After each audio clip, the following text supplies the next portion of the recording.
इस प्रोग्राम की निजामत करने के लिए यानी क्विज मास्टर जो हमने सेलेक्ट किया, मैंने एक पोस्ट ये भी डाली थी कि भाई क्विज मास्टर की उर्दू क्या होनी चाहिए, तो उसमें हमें बहुत सारे जवाब भी मौजूद हुए थे, उसकी तफसील में नहीं जाएंगे, लेकिन हतमी तौर पर ये करार पाया कि भाई क्विज मास्टर ही रहने थे। तो एक क्विज मास्टर हमने बच्चा सेलेक्ट किया और एक क्विज मास्टर ने बच्ची सेलेक्ट की।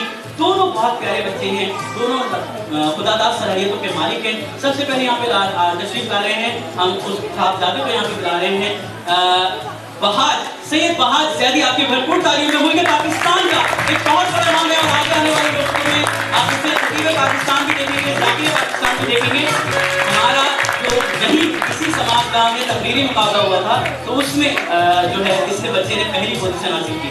अच्छा जी, जो दूसरी बच्ची है वो हमारे सिला की यानी कि सिटीजन लाइब्रेरी एसोसिएशन की ब्रांड एम्बेसडर है, लेकिन उसको इस वजह से सेलेक्ट किया कि वो ब्रांड एम्बेसडर है। बहुत सारे आप ये जो देख रहे हैं कि कुछ लोगों ने जो बैच लगाए हुए हमारे मेहमानाने खास कुछ लोगों तक नहीं पहुंचे, वो इस बच्ची ने खुद तैयार की। तो बोले नो हमारी कोई मास्टर नहीं बच्ची